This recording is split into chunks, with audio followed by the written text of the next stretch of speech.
Bon, j'ai déjà regardé les 3 épisodes de Nouvelle École et il y a des éliminations que je digère déjà pas. Bon, déjà, si on parle du format, on voit que la saison, elle a une formule assez différente que d'habitude. On voit que le casting est fait en amont sur des vidéos. À la suite de ça, on voit que les 21 candidats sont répartis sur 3 tables en fonction de leur niveau. Première épreuve, c'est l'open mic. Donc, tu prends ton micro, tu poses ton freestyle et t'as très peu de temps pour montrer pourquoi t'es là, en fait. Choco Brown, c'est très fort. C'est probablement une des premières personnes où je me suis dit, ok, je comprends pourquoi elle est dans l'émission, en fait, elle. L'écriture, elle est là, elle maîtrise son image. En fait, elle sait très bien ce qu'elle veut dégager. Becca Gal, pareil, pour moi, elle a une présence et une identité qui se comprennent rapidement. Je trouve ça très intéressant qu'on parle de toute la pression qu'elle a ressentie par rapport à son physique. Je sais pas, je trouve que ça permet de montrer qu'une artiste doit parfois gérer plusieurs choses autour de sa musique avant même de parler de sa performance ou de sa musique à elle. Et il y a un truc que j'aime dans cette saison, je sens que le niveau, il est vraiment homogène. Même, en fait, je sais pas, tu ressens qu'il y a beaucoup moins de candidats qui semblent être dépassés par la situation, quoi. Et maintenant, justement, quand tout le monde est bon, le problème, c'est qui devient mémorable. Big Day aussi m'a beaucoup plu. J'ai vu que c'était le chouchou d'SDM qui le mettait beaucoup en avant et c'est vrai que dans la première épreuve, il m'en manquait un peu d'avantage. Et le petit truc qui me manquait, je l'ai retrouvé dans la 3e épreuve, l'épreuve du feat avec Baz. Baz, je trouve qu'il a un talent exceptionnel, il sait rapper, il sait chanter. Je sais pas, je trouve qu'il apporte une couleur différente en fait à l'émission. Et j'ai pas parlé de Diamco. Non, lui c'est fort, c'est fort. Ensuite, on passe à la 2e épreuve, la scène, et là tu changes complètement de problème. Parce que t'as beau savoir chanter, si t'es mauvais sur scène, ça se voit direct. Savoir gérer ton souffle, ton énergie,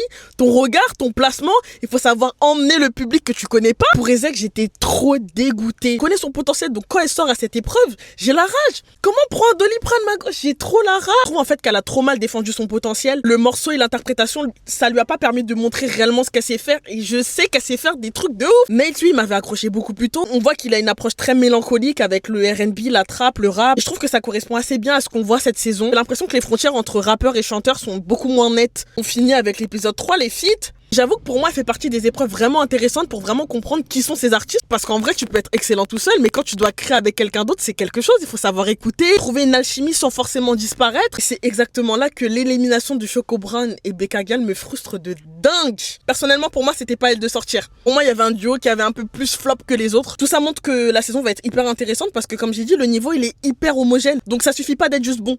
Il faut exceller. Il faut exceller.